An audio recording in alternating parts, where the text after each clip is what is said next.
¿Cómo están y bienvenidos a Herramientas para la autoría y el diseño gráfico multimedia? Inicialmente partimos diciendo que existen dos tipos de conocimiento en diseño gráfico.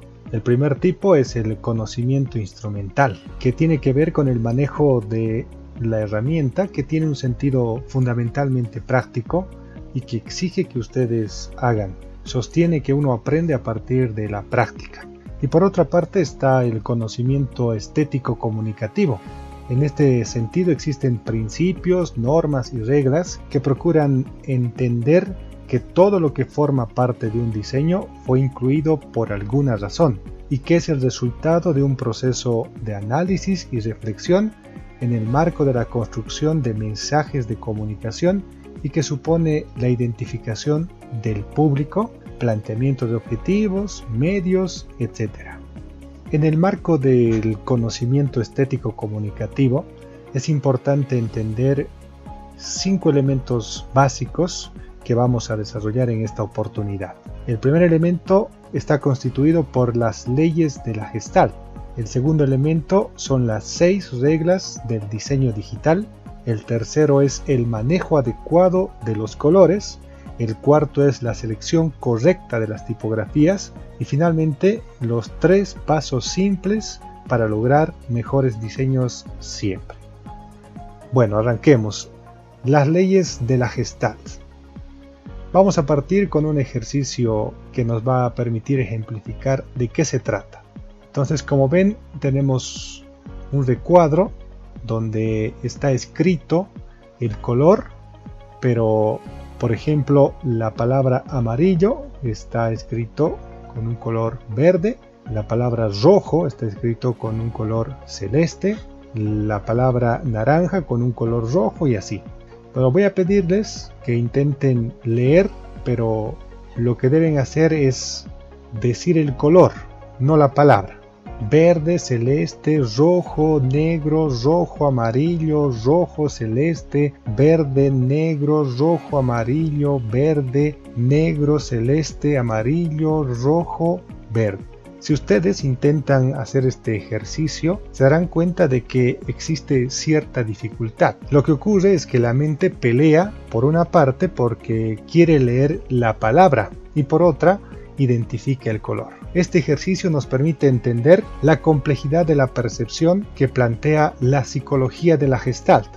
La psicología de la Gestalt, que nace en Alemania después de la Primera Guerra Mundial, es ante todo una teoría de la percepción. Su tesis es que la mente organiza los procesos sensoriales sobre la base de configuraciones unitarias y estructuradas, según el principio holístico por el que el todo es algo más y algo distinto de la suma de las partes. El todo es algo más y algo distinto de la suma de las partes. De hecho, el término Gestalt significa forma o configuración. Ahora bien, dentro de la teoría de la Gestalt se han ido formulando leyes que explican los principios por los que, dependiendo del contexto en el que nos encontremos, percibimos ciertas cosas y otras no. Esto tiene que ver con aspectos culturales, del entorno y otros.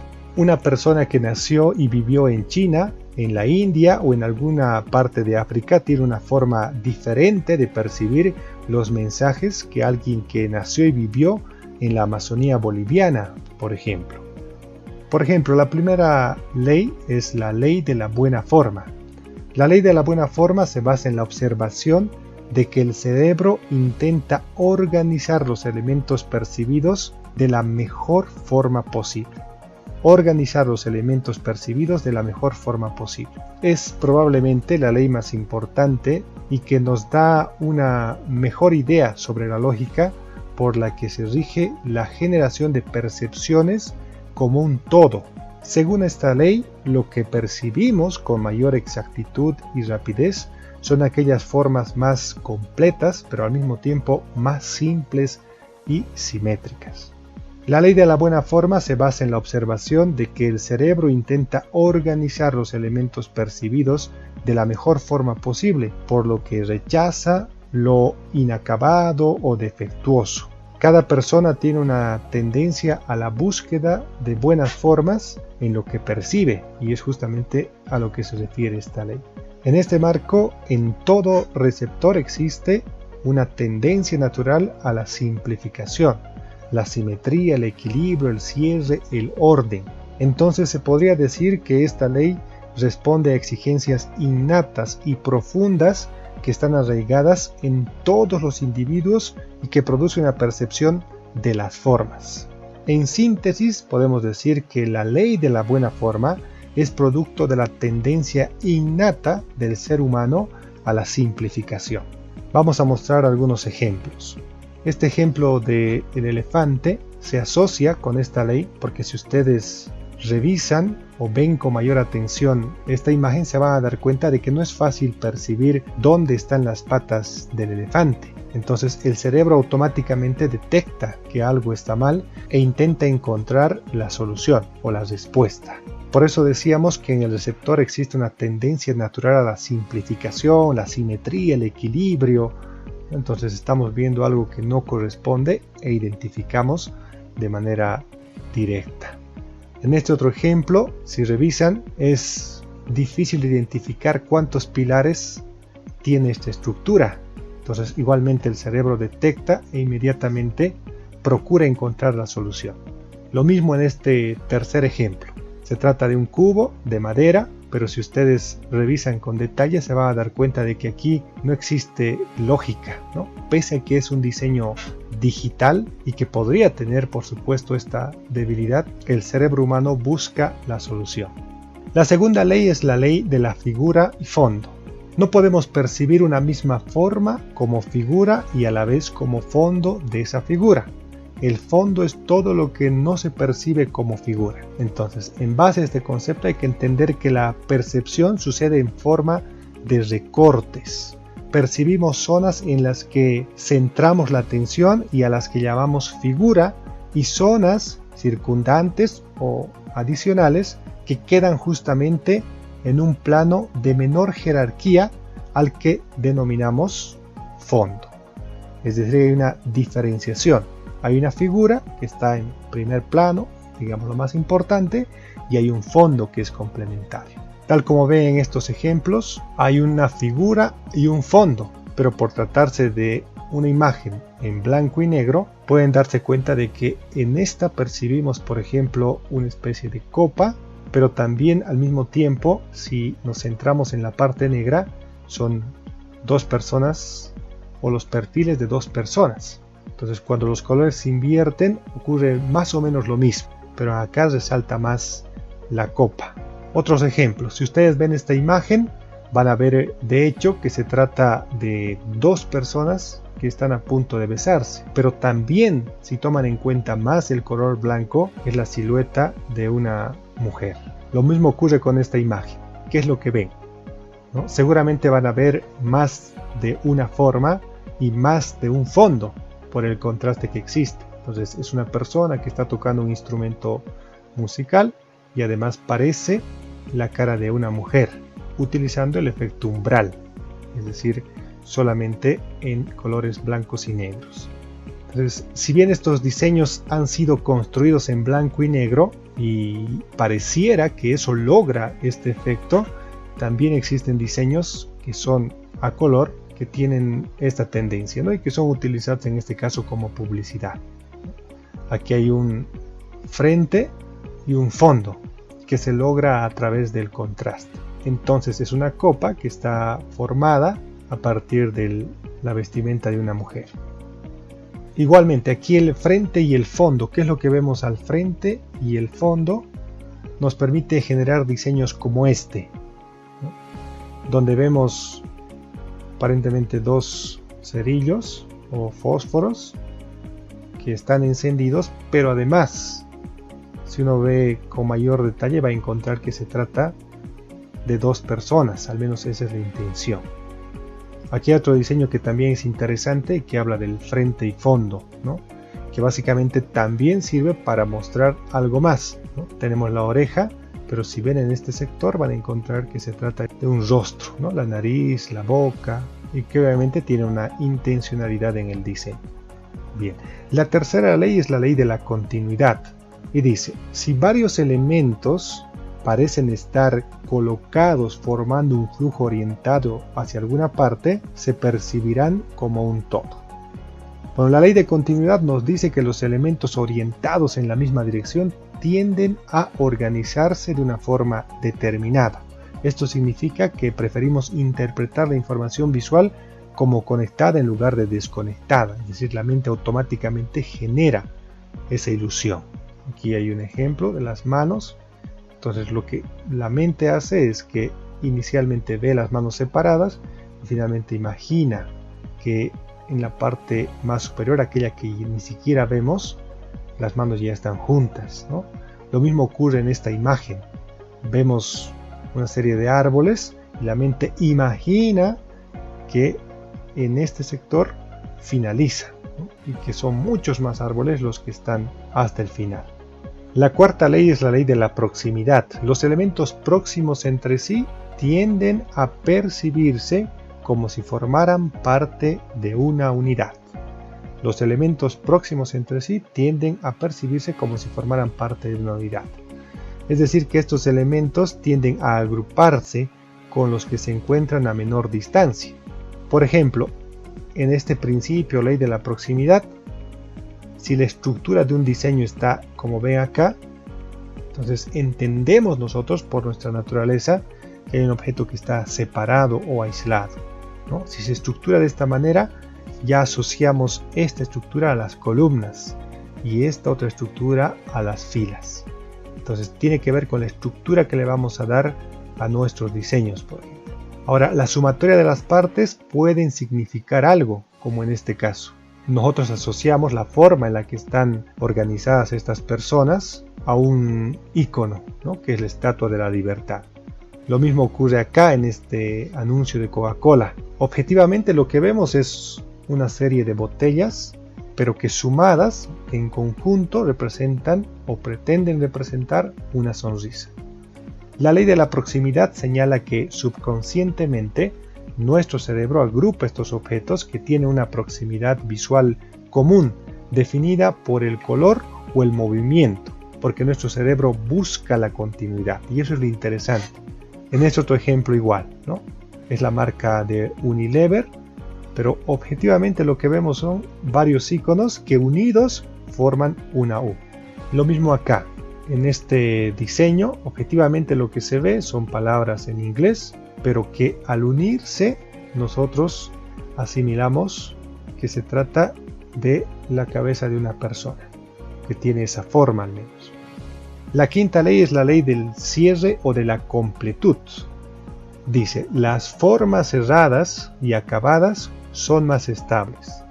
Tendemos a cerrar y a completar con la imaginación las partes faltantes, ¿no? Tal como ven acá en el ejemplo, que se trata de una jaula, pero de hecho no está completa, ¿no? Son solamente partes, pero nosotros o nuestra mente más bien completa esta estructura. Lo mismo ocurre en este ejemplo. Objetivamente lo que se ve son círculos, pero cuando completamos vamos a encontrar que se trata de un cubo. Ya en diseño gráfico, fíjense acá en este diseño de la lata, obviamente uno diría que la lata está incompleta en estos sectores, pero de hecho la mente lo completa automáticamente. Igual acá en este isotipo del oso, si se fijan, la parte de la espalda está incompleta, la parte de la cabeza también, pero la mente completa de manera automática. Lo mismo puede ocurrir con los textos. Fíjense que acá la A está incompleta, la O está incompleta, pero eso no nos impide leer el texto. La sexta ley es la ley del contraste. La posición relativa de los diferentes elementos incide sobre la atribución de cualidades, como ser el tamaño de los mismos. ¿A qué se refiere esto? El término contraste dentro del diseño, utilizado muy frecuentemente, hace referencia a un estímulo sensorial, el cual genera diferencias en cualidades como tamaño y colores, siempre que se contraponga. Hay que tener en cuenta que para que exista contraste un elemento debe resaltar por el tamaño, forma, color u otra cualidad. En este ejemplo, en este primer gráfico, podemos decir fácilmente que por contraste, este círculo es el más pequeño, ¿no? Si vemos el segundo ejemplo, igual, el círculo tiene el mismo tamaño, no ha variado en absoluto, pero por contraste decimos que este círculo es el más grande, es decir, en comparación a los otros, en contraste, en comparación. Lo mismo ocurre acá, hay un perro, en este caso es grande, y uno que es pequeño. Entonces, en contraste, este perro en particular es muy grande y este perro es muy pequeño. Tiene que ver también con la contraposición de colores, es decir, cuando el fondo es oscuro y los elementos son claros, o al revés, el fondo es claro y los elementos son oscuros. Entonces, en el diseño tiene que ver con esos elementos también. Ahora hay que tomar en cuenta que estas leyes que hemos revisado ahora son algunas que pertenecen a la psicología de la Gestalt. Hay otras quizá menos importantes, pero que también vale la pena mencionarlos. Por ejemplo, está la ley de la totalidad, la estructura, dialéctica, la noción de pregnancia, principio de invariancia topológica, principio de enmascaramiento, principio de memoria, principio de jerarquización. Entonces son varios elementos. Hemos analizado y explicado las leyes más importantes y las que más se aplican al diseño gráfico. Otro elemento importante que vamos a revisar, ya lo habíamos anunciado al inicio, son las 6 reglas del diseño digital. Las 6 reglas del diseño digital son una serie de principios que pretenden sistematizar los factores que determinan la correcta composición del diseño. Es decir, ¿a qué se refiere la composición? El diseño está conformado por imágenes, textos, colores, tipografías. Entonces, la manera de articular esos elementos se llama composición. Para lograr este resultado, es decir, un resultado apropiado en el diseño, hay varios caminos. En este caso, la propuesta que se presenta está enmarcado en las 6 reglas del diseño digital: balance, unidad, legibilidad, contraste, jerarquía y nitidez. Vamos a ver un video que dura más o menos 15 minutos que intenta explicar este principio, que además corresponde al autor de esta propuesta. Las 6 reglas del diseño digital. ¿Qué son las 6 reglas de diseño digital y por qué son importantes? Fíjate, hay 2 clases de conocimientos en diseño: el conocimiento técnico y el conocimiento estético. El resto de este DVD trata sobre conocimiento técnico, sobre cómo hacer las cosas, pero el por qué hacer las cosas es el conocimiento estético, y es lo que vamos a tratar de ver en esta presentación. Para que veas la importancia de este tema, fíjate un pequeño ejemplo. Un día te asignan un diseño. Se trata de una feria de tecnología y el cliente te provee un documento con las informaciones sobre el mismo. Luego de varios días de trabajo, de arduo trabajo, entregas algo así. Tu cliente no encuentra palabras para decirte lo mal que se siente con este diseño. No le gusta para nada, o sea, ni de milagro. Y bueno, tú te sientes herido, te sientes desanimado, a nadie le gustan tus diseños, ¿por qué será? Entonces él va donde tu competencia, otro diseñador, y le entrega el mismo documento que te dio a ti, y al cabo de algunas horas, él entrega lo siguiente. ¡Wow! ¡Qué diferencia!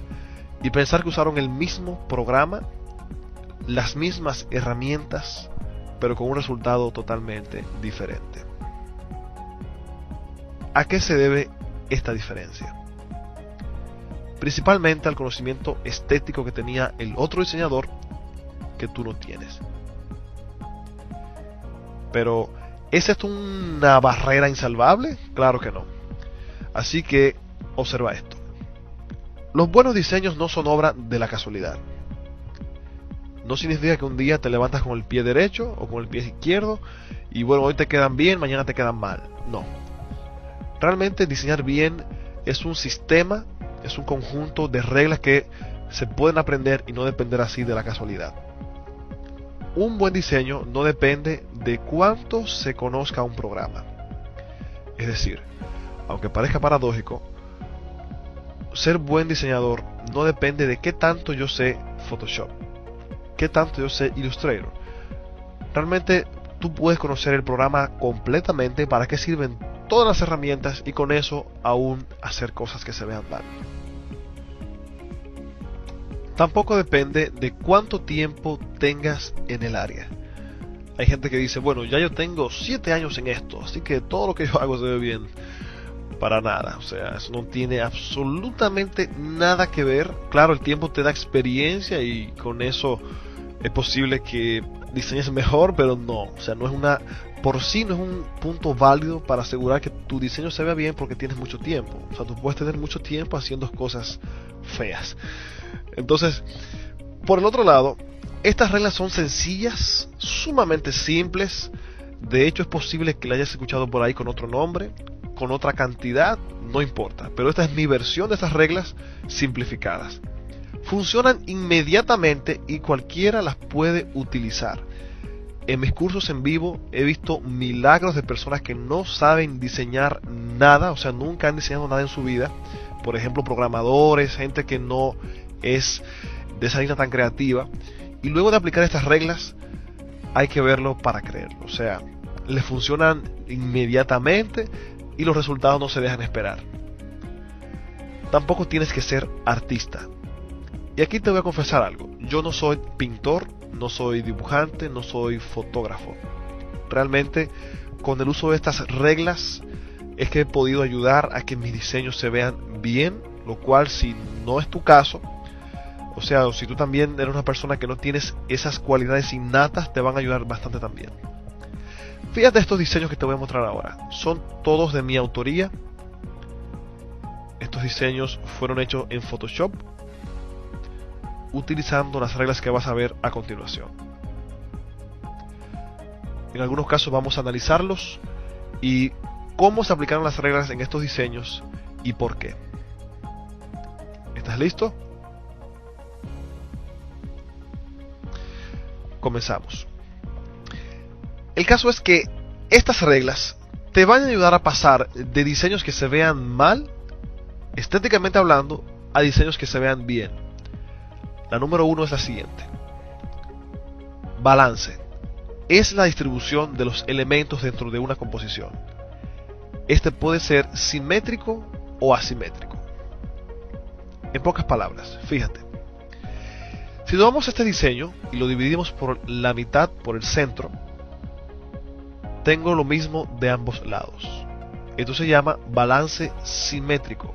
Cuando una composición, al dividirla por el centro, obtienes elementos similares. De este lado tengo texto, aquí tengo un detalle, aquí tengo otro detalle.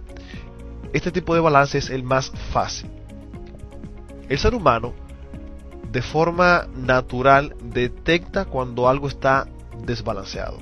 Nuestro cuerpo automáticamente sabe si estamos inclinados, si estamos acostados, si nos vamos a caer. Así que visualmente también en un diseño se sabe cuando la composición está desequilibrada.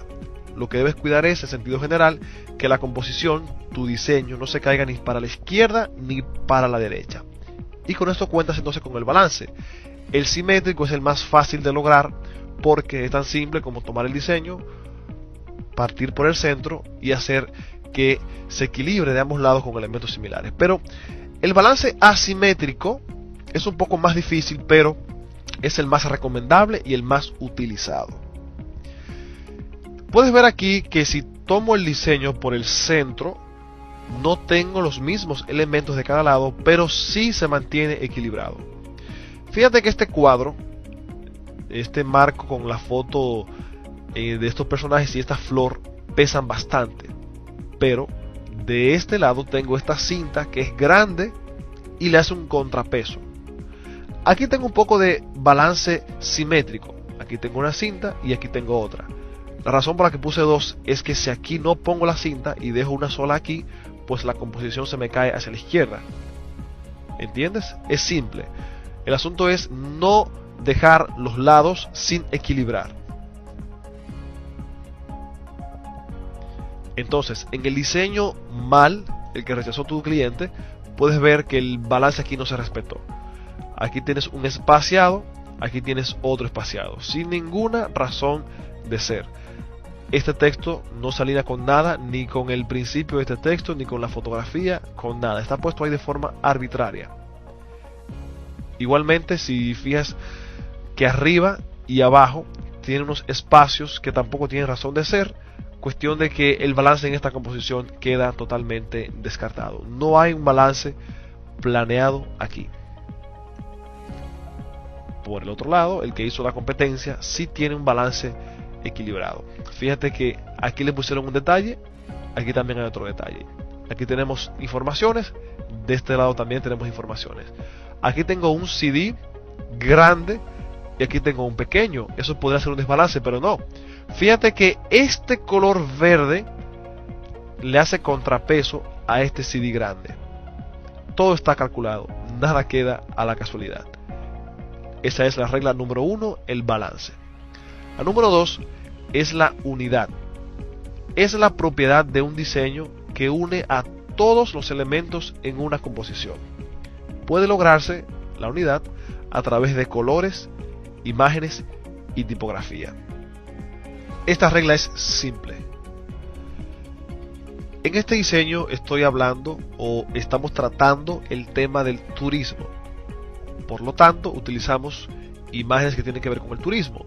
Palmeras, nubes, un sol, estrella de mar, arena. En este caso, el tema a tratar es salud o productos lácteos de alta calidad. Entonces ahí utilizamos una familia. Fíjate los colores que suaves son. Color azul, color verde, colores orgánicos, naturales. Pero en este caso, que estamos hablando de tecnología supuestamente, fíjate que mal se ve esa imagen, esa textura del fondo, esos recuadritos no tienen nada que ver con el tema. Este brillo aquí tampoco tiene nada que ver con el tema de tecnología. Y esos colores que se utilizaron ahí tampoco hacen justicia para el diseño. En pocas palabras, la unidad o la coherencia se refieren a que cualquier cosa que pongas en tu diseño, que por amor a Dios eso tenga que ver con lo que estás haciendo. Si pones una imagen de forma arbitraria y no piensas en qué tiene que ver eso con tu diseño, pues mejor quítala. Entonces, el que hizo la competencia, fíjate en algo. Los colores tienen que ver con tecnología. La imagen del CD por igual. El monitor, excelente. La textura también es con ese feeling tecnológico. La tipografía, que también es otro factor. La tipografía en este caso está elegida de forma un tanto me da las Canarias, por decirlo de alguna forma. Aquí también. Pero aquí el tipo de letra es un tipo de letra fuerte, dinámico, por decirlo de alguna manera tecnológico, da ese feel. Entonces eso es lo que busca la unidad, que cualquier cosa que pongas en tu diseño, ya sea imagen, color o tipografía, que esté acorde con la idea global. La regla número 3 es la legibilidad. Es una característica de los textos que permite entenderlos claramente y sin titubeos. Es decir, cualquier cosa que pongas en tu diseño que sea para leerse, pues que se lea y punto. No puedes exagerar con los efectos, no puedes poner cosas que hagan un contraste negativo, es decir, que no se vea el contraste, no se entienda lo que quieres escribir. Lo que sea que se vaya a leer, que se lea claramente. Aquí fíjate cómo los efectos interrumpen la lectura del texto, lo hacen ver un poco más borroso.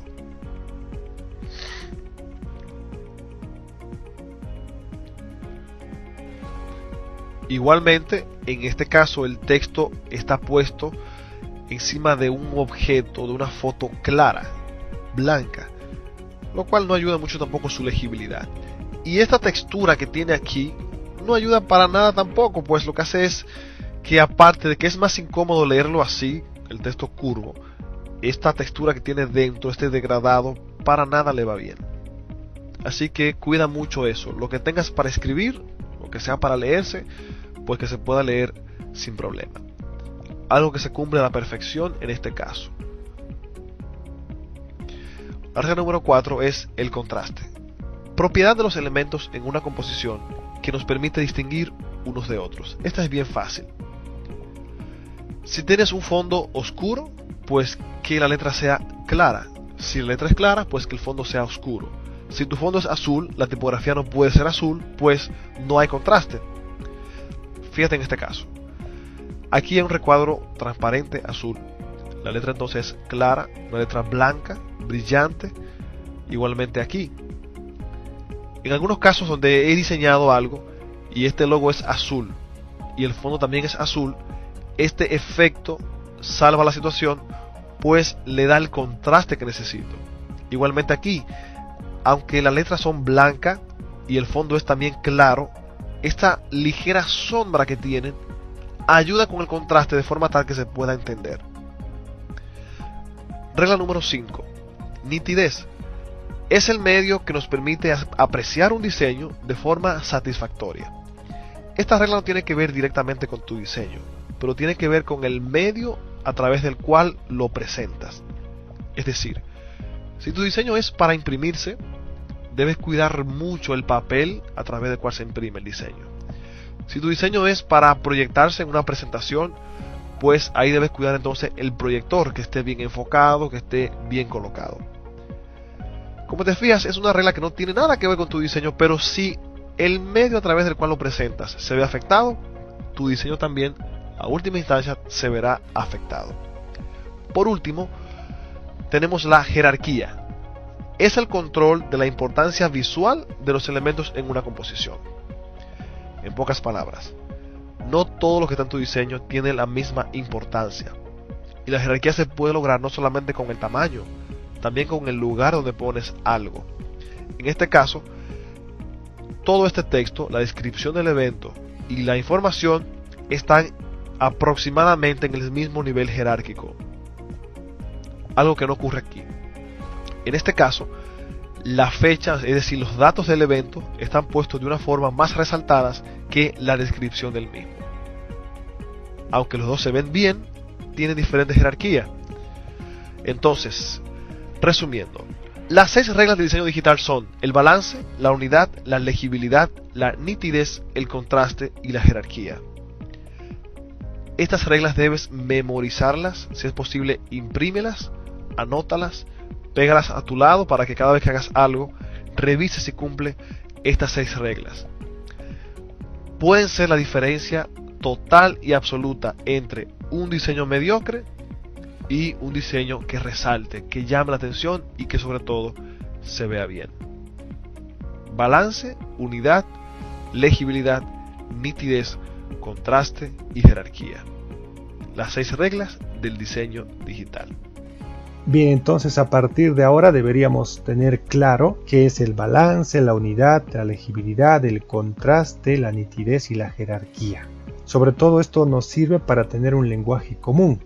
Es decir, cuando ustedes presenten sus diseños, probablemente yo les diga, el diseño está bastante bien, pero tiene problemas de balance, ¿no? Entonces tendrían que saber a qué me refiero cuando hablo de ese problema, ¿no? O probablemente les diga que el diseño tiene ciertas observaciones en el criterio de unidad, ¿no? Entonces es importante también para unificar y de esa manera poder ir mejorando en ese ámbito.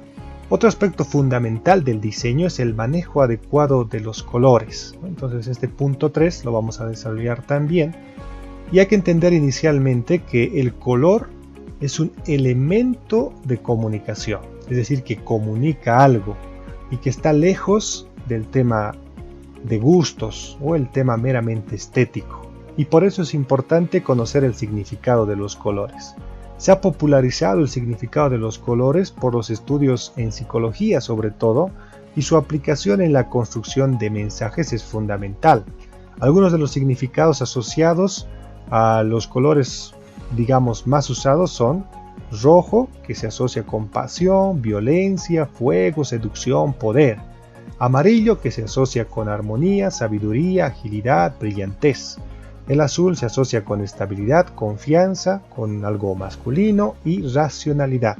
El naranja felicidad, entusiasmo, creatividad, éxito.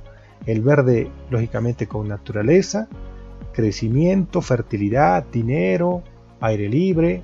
El violeta con poderoso, ambicioso, misterioso, con dignidad.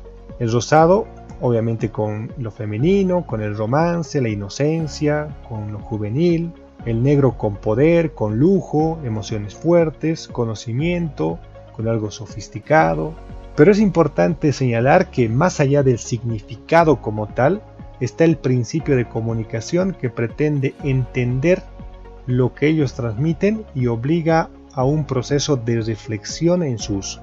Es decir, tendríamos que reflexionar antes de elegir un color para un determinado trabajo. Es decir, al momento de elegir un color no basta con decir frases como se ve bonito, o ante preguntas como ¿por qué usaste este color? La respuesta equivocada sería porque está bien, porque a mí me gusta. No, tiene que haber un motivo mucho más fuerte. Y lo mismo ocurre con este cuarto punto, que es la selección correcta de las tipografías. En diseño gráfico, elegir la tipografía adecuada tiene la misma importancia que elegir los colores y las imágenes.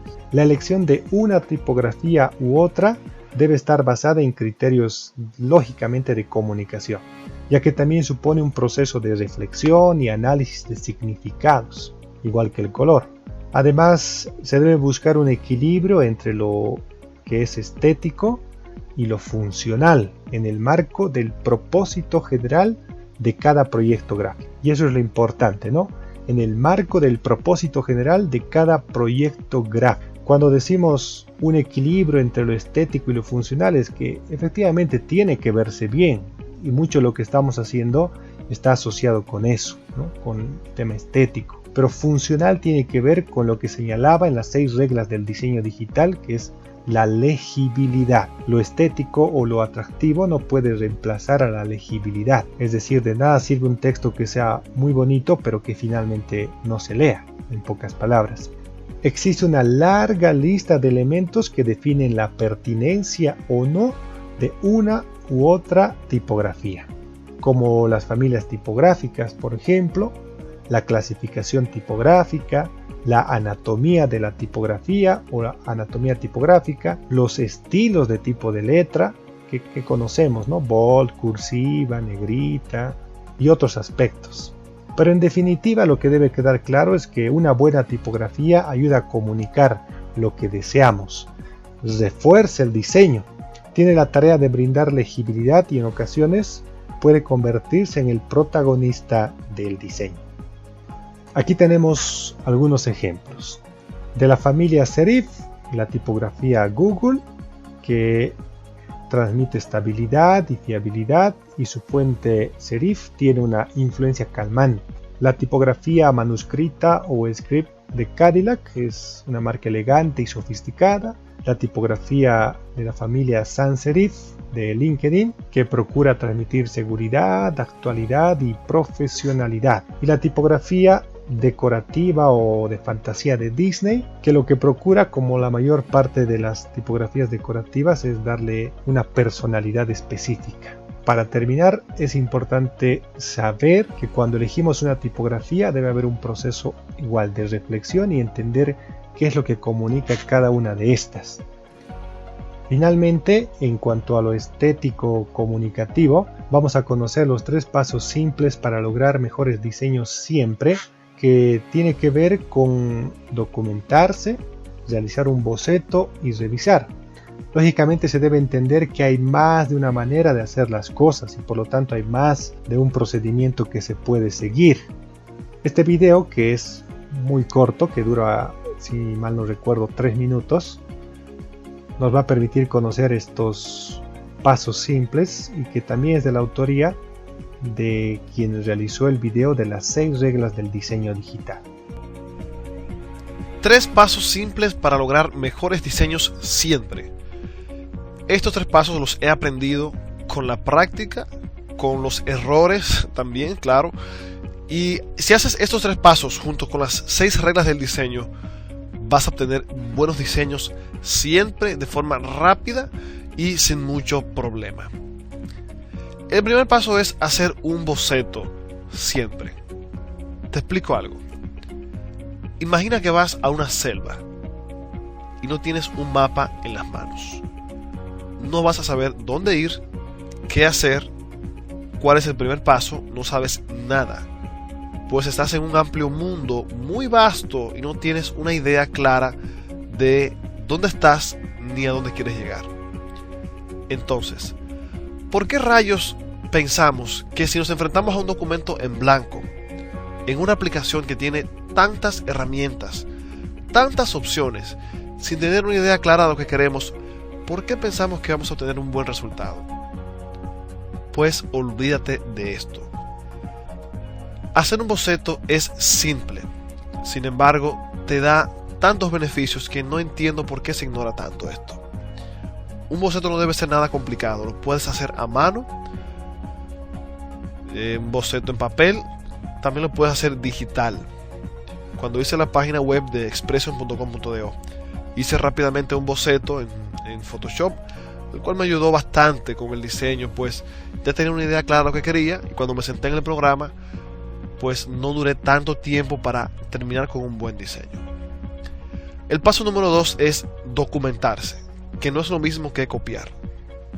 Buscar inspiración en la web no debe ser una puerta para uno hacer un print screen de un diseño y modificarlo. Debemos aprovechar todos los buenos diseños que vemos en la web para alimentar nuestra mente, nuestro cerebro. Cuestión de que nuestro subconsciente con el tiempo tenga tantos recursos en la mente que sepa combinarlos de forma automática, pero sin copiar. Copiar puede traerte problemas legales y también puede dañar tu reputación como diseñador. El tercer paso es revisar. Todo se puede mejorar. Muchas veces he hecho algún diseño en el cual gracias a este paso le he dado ese toque especial que lo hace único.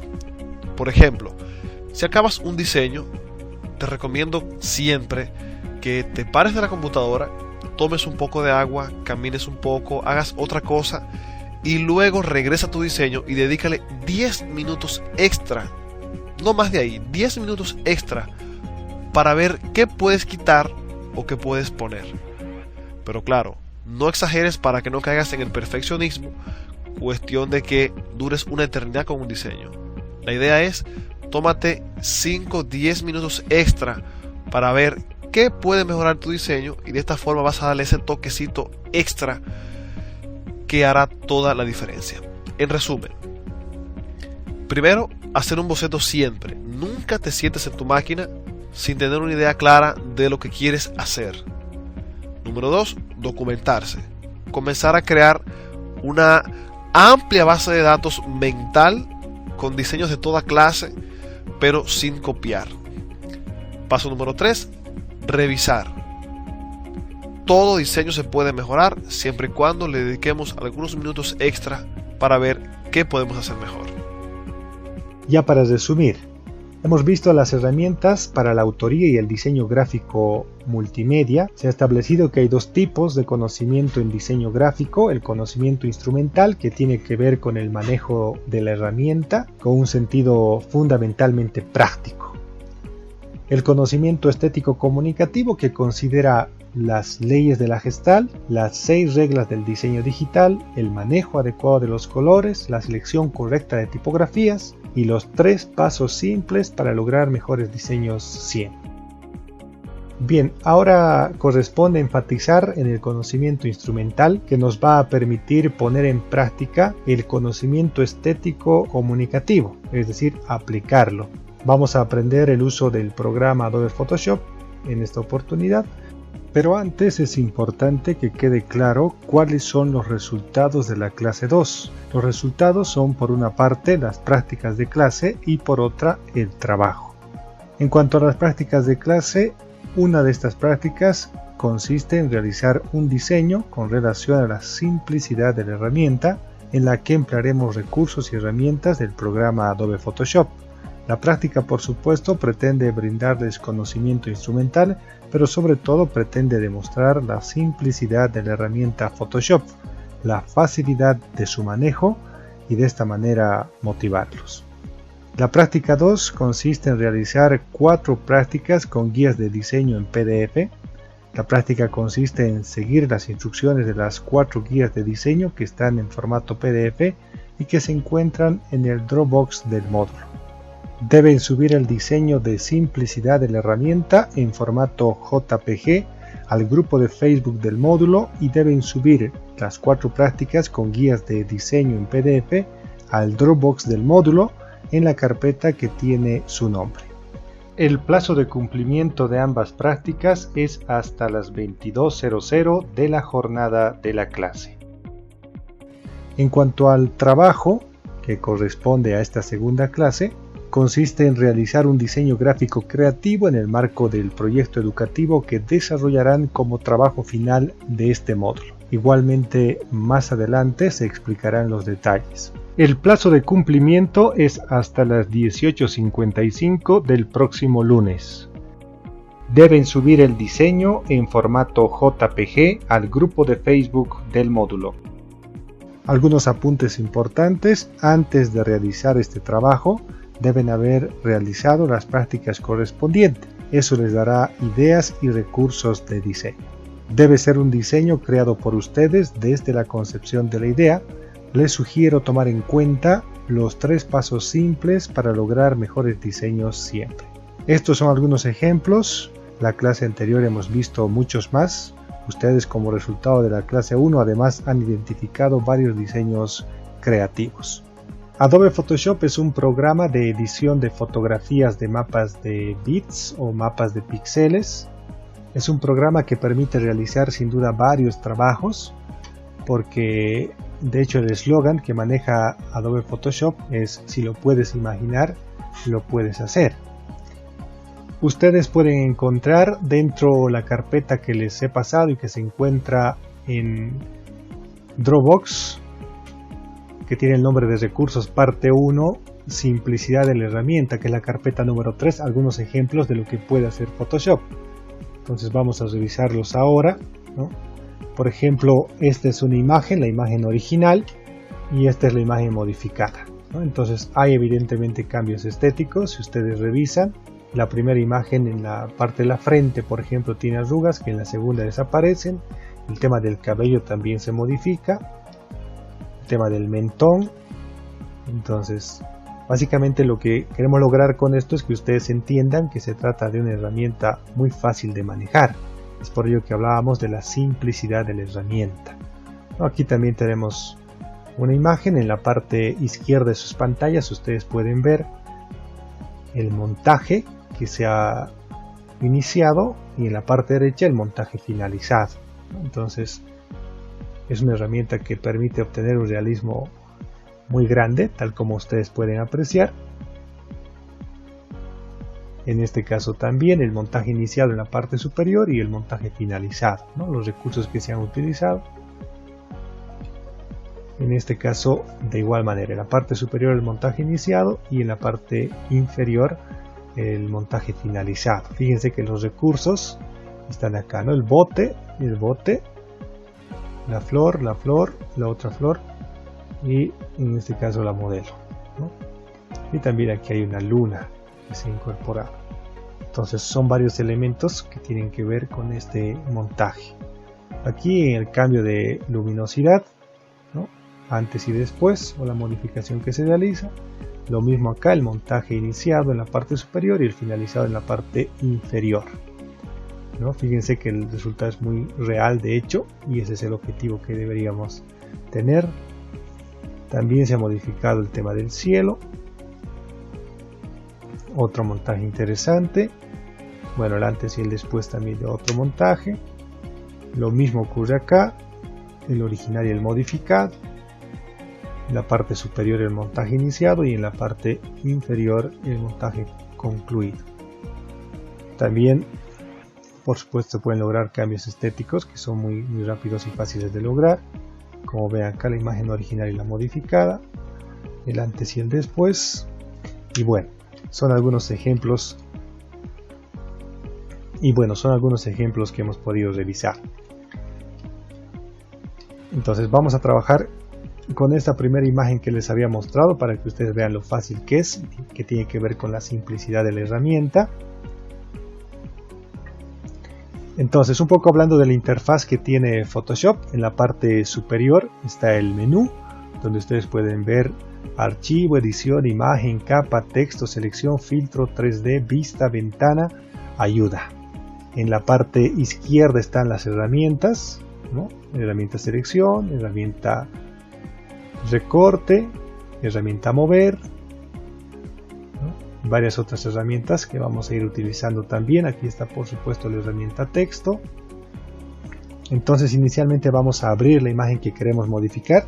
Les decía que deberían tener esta carpeta descargada que tiene el nombre de simplicidad de la herramienta. Tenemos la imagen 3A y vamos a obtener el resultado de la imagen 3B, ¿no? Modificaciones en el color incluso de la piel. Bueno, entonces vamos a importar esta imagen.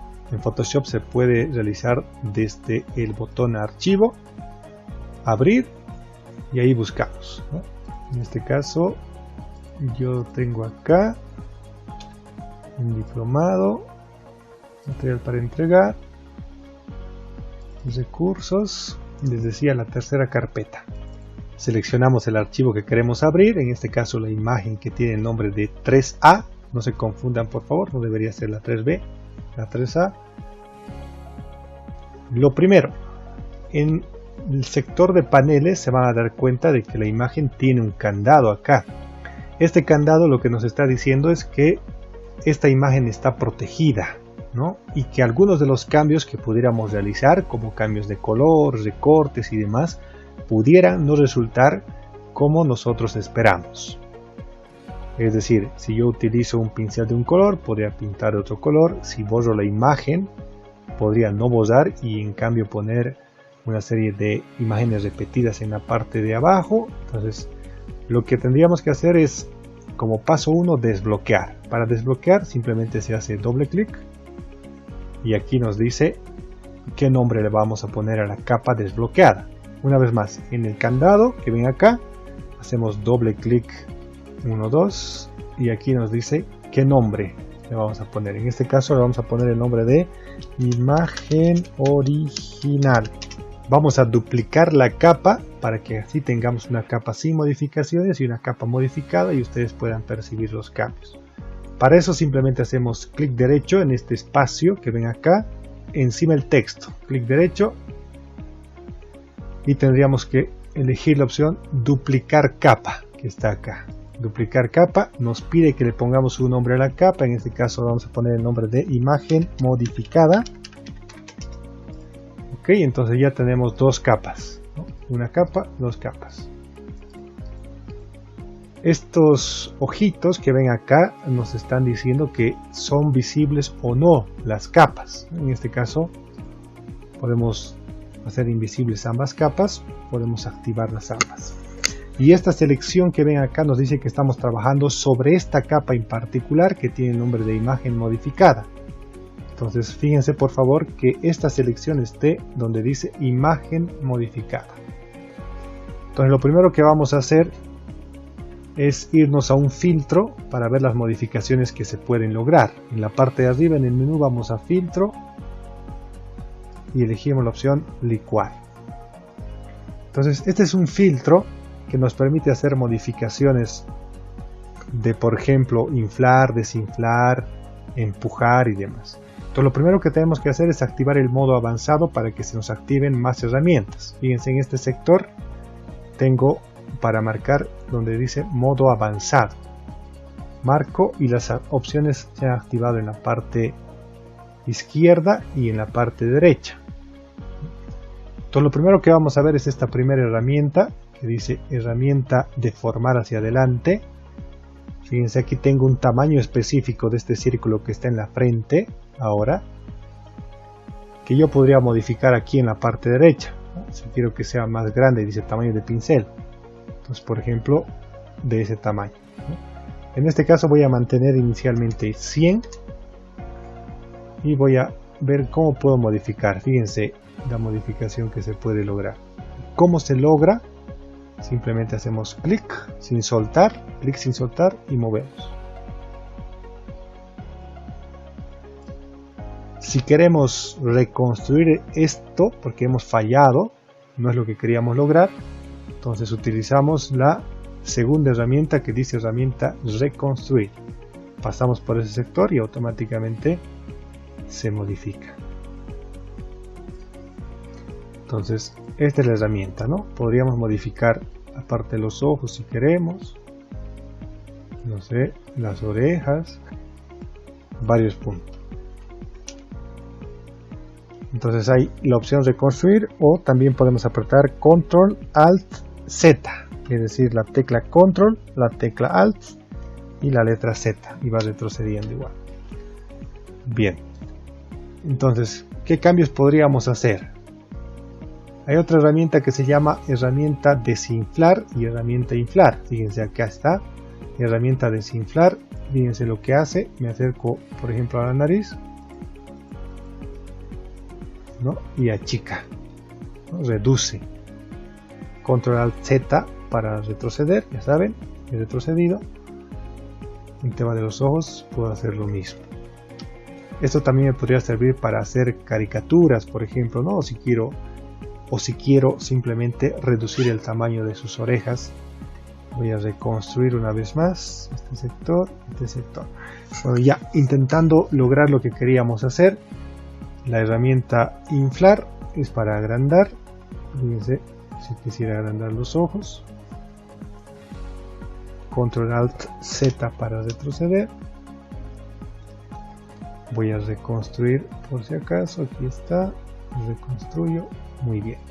Entonces, si nos fijamos en la imagen que queremos lograr, esta es la original y esta es la modificada, hay algunos cambios importantes, sobre todo el tema del cabello y el mentón, ¿no? Es más ancho. Entonces, eso puedo lograr con esta herramienta justamente. Entonces, voy a utilizar la herramienta inflar para el tema del mentón, ¿no? El tamaño lo voy a poner en 200. Y clic y clic. Modificar el mentón. También voy a modificar el tema del cabello para que, como vemos en la imagen modificada, antes y después, aparentemente tiene más cabello. Entonces lo que se ha hecho es utilizar la herramienta empujar, que es la primera herramienta. Le voy a dar un tamaño mayor al pincel y voy a empujar simplemente ahí abajo, ¿no? Fíjense que puedo mover. Clic sin soltar y empujo. Clic sin soltar y muevo. Clic sin soltar y muevo. Eso es, cuando estoy conforme con el cambio, simplemente pongo OK. Y aquí puedo ver los cambios que he realizado. Fíjense que son dos capas. Voy a la segunda capa, la desactivo y me muestra la primera, que es esta. Nuevamente la de arriba. Entonces hay un cambio en el mentón y hay un cambio en la frente. Listo. Ahora, si se fijan también en cuanto a la imagen anterior,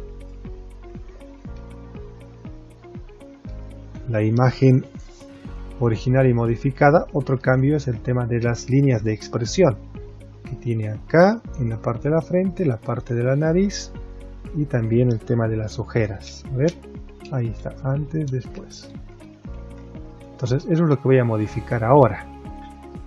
Voy a utilizar para eso la herramienta que tiene el nombre de herramienta parche, que es este de acá. Para acercarme a la imagen puedo hacer dos cosas. Uno, utilizar esta lupita y hacer clic donde quiero acercarme, ¿no? O puedo hacerlo también, aquí está para reducir, clic y reduzco. Entonces acercarme o alejar. Otra opción es el atajo de apretar la combinación de teclas control más y control menos. En este caso me acerco y utilizo, les decía, la herramienta parche. Ahí está, herramienta parche, que es la 3, 4, 5, 6, 7, la séptima herramienta. Entonces selecciono la parte del de la arruga, haciendo un círculo sin soltar, me va a marcar de esta manera. Ahora hago clic sin soltar, bajo un poquito esta selección y ahí está. Control D para deseleccionar, aprieto la combinación de teclas Control D. Ahí está, entonces ahí puedo ver que ha cambiado. Línea de expresión ha desaparecido, ya ha camuflado en realidad. La segunda línea de expresión igual la selecciono con la herramienta parche, clic sin soltar y clic sin soltar hacia arriba. Listo. Control D para deseleccionar. Entonces fíjense que ahí está la imagen modificada y la original, ¿no? En la original tenía 1, 2, 3 líneas de expresión, en la modificada queda una para que se siga viendo real, ¿no? En este caso el éxito o el fracaso depende de que se siga viendo real. Vamos a modificar también el tema de las ojeras, igual clic sin soltar, seleccionamos la parte que queremos camuflar, esa, clic sin soltar hacia abajo, Control D para deseleccionar. Una vez más acá, clic sin soltar, selecciono la parte que quiero camuflar, no me entro hasta el ojo, ahí, clic sin soltar, bajo y ahí está. Generalmente ocurre un problema y voy a retroceder con Control Alt Z, ahí está, Control D. Entonces lo que tenemos que hacer es elegir la herramienta parche, clic sin soltar y señalar la parte que queremos camuflar. Esto. He soltado el cursor del mouse, no estoy apretando nada y nuevamente voy acá, me aparece este símbolo, hago clic y muevo hacia algún lugar que tenga una textura similar a la que yo quiero reemplazar. Sería un error, por ejemplo, elegir acá porque se van a combinar ambas capas, o elegir acá porque también se van a combinar esas capas. Entonces es una textura similar, suelto, Control D, ahí está. Si requiero hacer algún ajuste más, puedo seleccionar, digamos, una pequeña parte de acá, selecciono, voy acá, estoy soltando, clic sin soltar y selecciono una textura similar. Control D para deseleccionar, o si quieren, aquí en la opción seleccionar y deseleccionar. ¿De dónde sale esto? Control más, Control menos, Control D y demás. Si ustedes van a las herramientas van a encontrar que, por ejemplo, en selección, ahí seleccionar todo, Control A, deseleccionar Control D, invertir y demás. Lo mismo ocurre en estas herramientas, fíjense, tono automático, ajustes, ¿no? Control U, Control B, Control L, lo que ustedes vean conveniente pueden ir revisando. Entonces me faltaría este de acá, nuevamente herramienta parche, selecciono este objeto o este sector y bajo. Control D para deseleccionar. Entonces nuevamente ya tenemos acá, si queremos hacer alguna modificación más podemos hacerla, aquí está esta parte más, el mismo procedimiento. Entonces si ustedes revisan el antes y el después, antes, después, antes, después, ya hay efectivamente modificación, ¿no? Después. Entonces, ¿qué nos estaría faltando? Si seguimos la muestra que hemos utilizado, antes, después. Si se fijan, también hay un cambio en la tonalidad de la piel, que es un filtro que nos permite camuflar muchos de los diseños o montajes que vamos a hacer. Es decir, si ustedes realizan un montaje o una modificación para el diseño que tienen asignado para la próxima clase, les va a servir este filtro. Tendríamos que duplicar esta capa, esta imagen modificada, donde esté ese texto, hacemos clic derecho, elegimos la opción duplicar capa y le vamos a poner el nombre de iluminación. Les repito una vez más que este filtro nos va a permitir camuflar muchas de las imperfecciones y les va a servir para cualquier diseño que ustedes quieran minimizar las modificaciones y hacerlas imperceptibles. Entonces iluminación, voy a la parte del menú, elijo la opción filtro, desenfocar, desenfoque gaussiano. Entonces aquí en radio nos dice cuánto vamos a desenfocar. Fíjense, voy a exagerar y poner 20, ¿no? En este caso 4 es suficiente, incluso 3 vamos a poner, ok. Si se fijan, ¿Qué ha ocurrido con la imagen? Se ha desenfocado aparentemente, pero lo que vamos a hacer es modificar el tipo de capa. En este caso, aquí en la parte superior, fíjense, dice normal, tipo de capa normal. Entonces lo que hacemos es clic y podemos elegir varios tipos de capa: normal, luz suave, luz fuerte, intensa, lineal, dividir, ¿no? Fíjense, esa dividir como que convierte la imagen en dibujo, ¿no? Opción dividir, restar, exclusión. Ya pueden ustedes explorar con mayor tiempo. En este caso lo que a nosotros nos sirve es poner la opción luz suave. Entonces tengo tres capas: una capa de iluminación, antes, después de la iluminación, la imagen original, la modificada y la iluminación. Ahora, la intensidad de la iluminación también puedo modificarla acá en la parte de arriba donde dice opacidad. Clic y está en 100%. Puedo poner una menor cantidad, 18, 50, lo que ustedes vean conveniente y estén conformes. Listo. He terminado el diseño. Para exportarlo, que es lo que ustedes también van a requerir, es ir a la opción archivo, guardar como, y elegimos un espacio. Yo voy a guardar en este mismo espacio que decía simplicidad de la herramienta, pero le voy a poner otro nombre que va a ser práctica 2. Y acá el formato que está predefinido es PSD, que es el formato de Photoshop.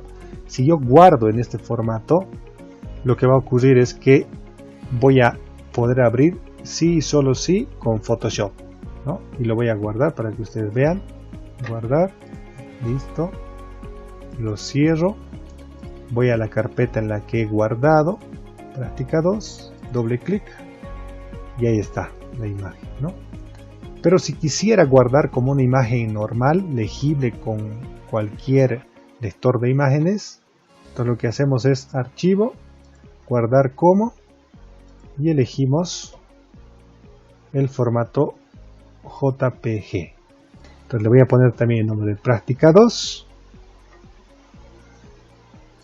y la voy a guardar en este formato JPG. Guardar. Me va a preguntar la calidad y demás, en este caso calidad máxima, y esto mantengo tal como está. Ok, voy a revisar en la carpeta práctica 2, aquí está. Esta es la imagen que he obtenido. Deben subir la práctica concluida en formato JPG al grupo de Facebook del módulo y podemos proseguir ahora con la práctica que corresponde a las guías de diseño en PDF. ¿De dónde obtienen estas guías de diseño en PDF? Están también en la carpeta que tiene el nombre de Recursos Parte 1, que deben descargar del Dropbox. No deben trabajar directamente en Dropbox, sino descargar esta carpeta que tiene el siguiente contenido. Fíjense: 1, muestras, la carpeta 2, otras imágenes creativas, simplicidad de la herramienta, que es la que hemos utilizado para realizar la práctica que han concluido recientemente. La carpeta 4, que tiene que ver con el diseño digital, que básicamente es el video de las 6 reglas del diseño digital. La carpeta 5, que tiene que ver con los bocetos. Y la carpeta número 6, que es la que vamos a utilizar ahora, que tiene las guías de diseño en PDF. Fíjense, cuando ustedes abren la carpeta número 6, van a encontrar práctica 7, práctica 8, práctica 9 y práctica 10. Si abrimos la carpeta práctica 7, por ejemplo, van a encontrar esta imagen, que es la imagen del Che Guevara, y la guía de diseño en PDF. ¿En qué consiste la guía de diseño en PDF? Si la abrimos, vamos a encontrar que se trata de una guía que indica paso a paso cómo obtener un resultado específico utilizando diversas herramientas. El resultado, al finalizar, es este. Pero más allá del resultado, lo importante es las herramientas que utilizamos para alcanzarlo, que son herramientas que ustedes pueden utilizar para otros fines. Por ejemplo, en esta práctica van a utilizar la herramienta filtro enfocar máscara de enfoque, es decir, vamos a ver el tema de los filtros. Vamos a utilizar también los ajustes de niveles, acá está, imagen ajustes niveles. Se utiliza también el efecto umbral, que es este. Se utilizan los pinceles a partir de las herramientas que están en la parte izquierda. Se utiliza también el tema de la difusión.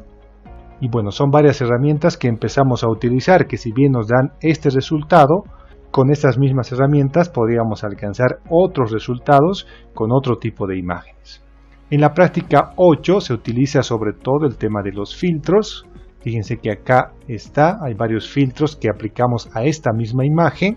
Aquí está, por ejemplo, el filtro artístico bordes añadidos, filtro artístico cuarteado, que es una especie de lienzo, artístico fresco, artístico pintar debajo, que es una especie de muro, aquí bosquejar bajo relieve, aquí bordes resplandecientes, textura retazos.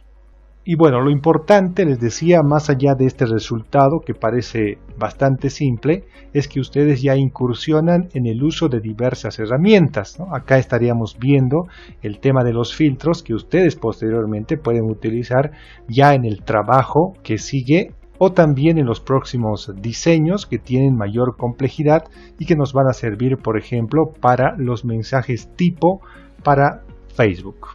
La práctica 8 nos permite ver el tema de la luz.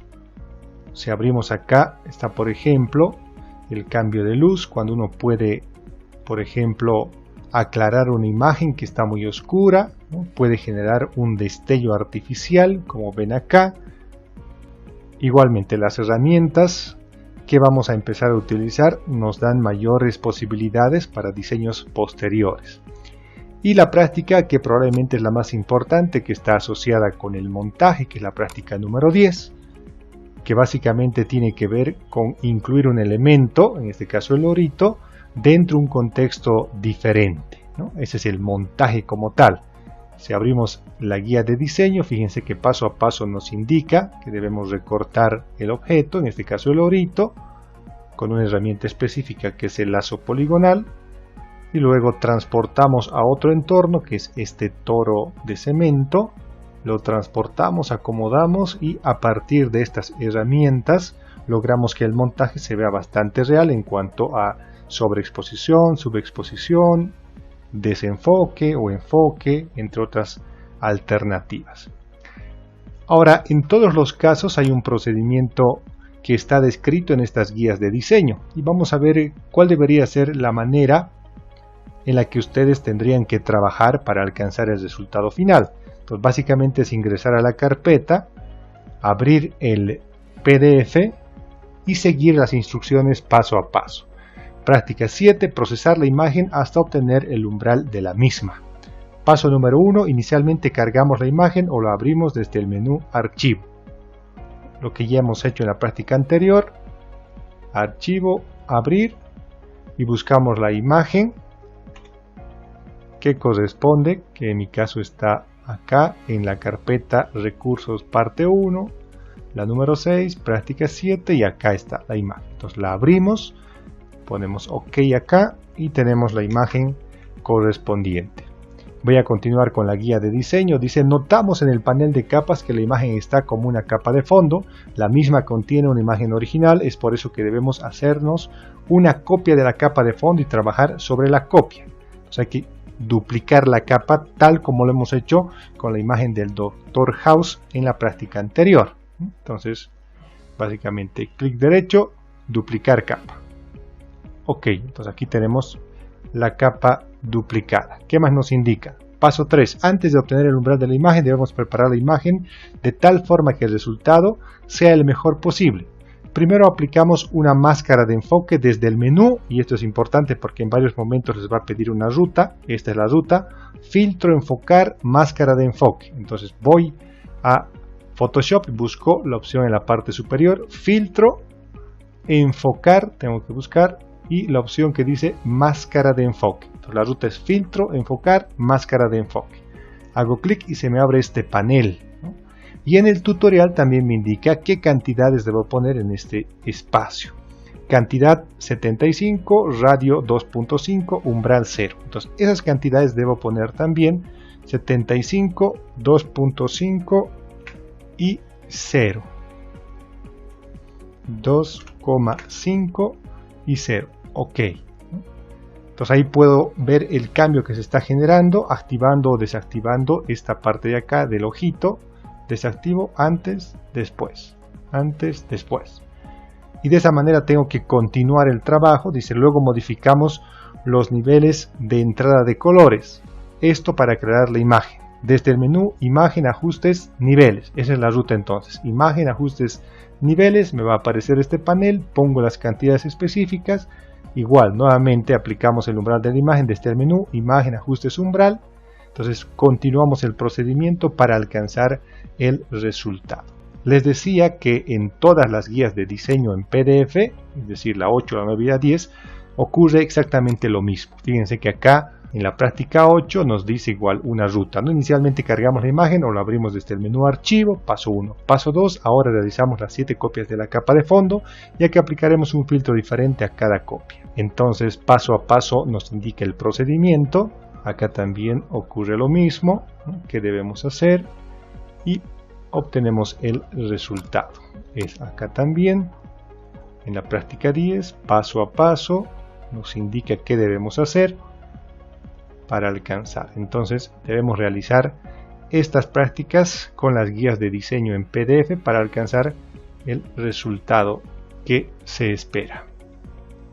Bien, cuando concluyan las prácticas de clase a través de las guías de diseño en PDF, ustedes van a adquirir diversas posibilidades instrumentales relacionadas, por ejemplo, con el uso de filtros, la realización de montaje en cuanto al recorte, cuando recortan el lorito y lo acomodan en un contexto diferente, y otras posibilidades que les permitan realizar el trabajo que corresponde a la clase 2. Es decir, esas posibilidades ahora les permiten construir un diseño desde cero. Pero este diseño debe tomar en cuenta criterios o características comunicacionales como las leyes de la Gestalt, las 6 reglas del diseño digital, el manejo adecuado de los colores, la selección correcta de las tipografías y los 3 pasos simples para lograr mejores diseños siempre. Entonces, para alcanzar este trabajo de clase, que es un diseño gráfico creativo, que supone realizar un diseño gráfico creativo en el marco del proyecto educativo que desarrollarán como trabajo final de este módulo. Es decir, si yo he pensado en realizar un trabajo asociado con química, porque ese es mi ámbito de especialidad, entonces mi diseño tendrá que tener cierta relación. Si yo voy a realizar un proyecto educativo relacionado con tecnología, por ejemplo, mi diseño creativo tendrá que estar relacionado con tecnología. Si se trata de medio ambiente, también mi diseño creativo tendrá que estar relacionado con medio ambiente. Entonces, de esta manera ya incursionamos en nuestro ámbito de especialidad que posteriormente se va a convertir en nuestro proyecto educativo. En cuanto a las características técnicas, el tamaño sugerido, y les reitero una vez más, es sugerido porque ustedes podrían optar por un tamaño diferente o distinto. El tamaño sugerido es de 20 por 15 centímetros o 15 por 20 centímetros. Si lo consideran pertinente, pueden optar por un tamaño alternativo, está acá, ¿no? La resolución tiene que ser 300 píxeles por pulgada y el modo de color RGB. Aunque no vamos a ahondar demasiado en modos de color, resolución y demás, es importante que ustedes sepan que la resolución está asociada con la nitidez de la imagen, ¿no? Para que la imagen se vea correctamente y no se vea una imagen pixelada o desenfocada o finalmente deforme. En cuanto al modo de color, hay 2 modos de color que se utilizan. RGB se elige para todo lo que se vaya a proyectar en pantalla y el otro modo de color que es CMYK, que es todo lo que se vaya a imprimir. Estos criterios son los que vamos a desarrollar ahora. Cómo determinan ustedes el tamaño, la resolución y el modo de color. 20 por 15 centímetros, 300 y RGB. Entonces voy a ir a Photoshop, archivo nuevo, aquí en anchura por altura voy a elegir inicialmente centímetros y aquí la cantidad que he establecido 20 por 15 centímetros, resolución 300 píxeles y modo de color, fíjense, dice RGB. Pongo OK y tengo ya el lienzo para poder trabajar. Cuando ya he definido el lienzo tengo que abrir los recursos, archivo, abrir. En este caso voy a utilizar este primer recurso. pongo OK y fíjense que acá se han abierto ambos. Está acá el lienzo definido previamente y el recurso que acabo de abrir. El paso número 1 por supuesto es desbloquear, doble clic, OK. Ahora voy a transportar esta imagen al lienzo que he definido, tal como indica el tutorial del lorito, que es el tutorial número 10. Control A, Control C, vengo aquí, Control B, tengo acá la imagen, con Control T puedo modificar el tamaño. Cuando estoy conforme con el cambio, aprieto Enter y ahí tengo el primer elemento. Ahora voy a abrir el otro recurso, que es este niño, abrir, OK, igualmente, ¿no? Son 3 las ventanas que están acá, fíjense. Entonces voy donde está el niño, desbloqueo la capa, OK, y igual que en el caso del lorito, voy a recortar al niño utilizando la herramienta lazo poligonal, que es una alternativa, y la otra alternativa es la herramienta varita mágica, que está acá, que es la cuarta. Selecciono y puedo recortar el fondo, ahí está, ¿no? Eso solo funciona cuando hay un alto contraste entre el objeto, que en este caso es el niño, y el fondo, que era blanco. Cuando hay un contraste no muy marcado, la herramienta más correcta es la herramienta lazo poligonal. En el caso del lorito era la herramienta más correcta. Entonces ahora aprieto Control D para deseleccionar y acá tengo el niño. Nuevamente Control A, Control C, tal como indica el tutorial número 10. Les repito una vez más, si hacen el tutorial número 10, esto va a ser bastante simple para ustedes, ¿no? Entonces voy al lienzo que he generado, Control B, y ahí está el niño, ¿no?, que forma parte de la mano, digamos. Obviamente acá no se ve tan real, hay que hacer varias modificaciones que también están en el tutorial número 10. Entonces acá lo que puedo hacer es con mayor cuidado acercarme y borrar todos los elementos que son blancos, por ejemplo, y que están perjudicando, que le quitan realismo, con mayor detalle. Si hay algún error, por supuesto, Control Alt Z para retroceder. Y bueno, ahí está. Voy a utilizar la herramienta desenfocar, ¿no?, para que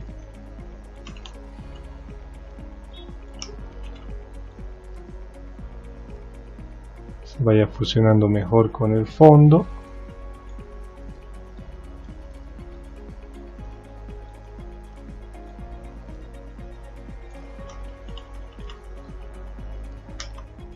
Y de esa manera tendría que empezar a armar mi diseño. Tendría que ver de articular más elementos. Otro elemento que también va a formar parte seguramente de sus diseños es el tema del texto. Entonces voy acá donde dice texto horizontal, clic y escribo algo, ¿no? En este caso voy a escribir solamente ejemplo 1, igual que en Word. Lo selecciono y en la parte superior me aparecen las alternativas de tamaño, por ejemplo, ¿no? Fíjense que acá el contraste no es bueno definitivamente, entonces para modificar el color hago clic acá donde dice, acá donde está el icono del texto, doble clic, elijo un color que podría ser blanco, el contraste es mucho mejor por supuesto, y de esa manera voy articulando el diseño. Puedo mover siempre con la primera herramienta. Sobre esa misma base, por supuesto, podría complejizar mucho más el diseño, incluyendo más elementos de la misma manera y siguiendo el procedimiento.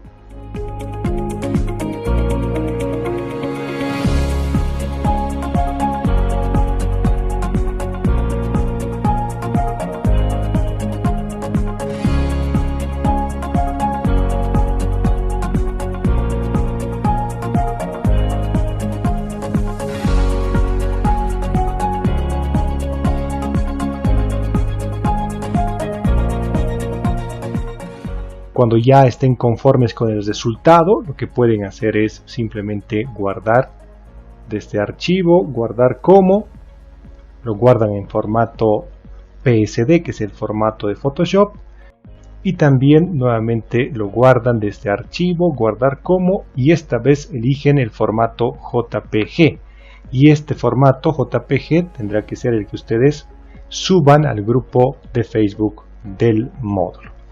El resultado final, por supuesto, dependerá del tiempo que le dediquen a su trabajo y también de la idea creativa que hayan definido.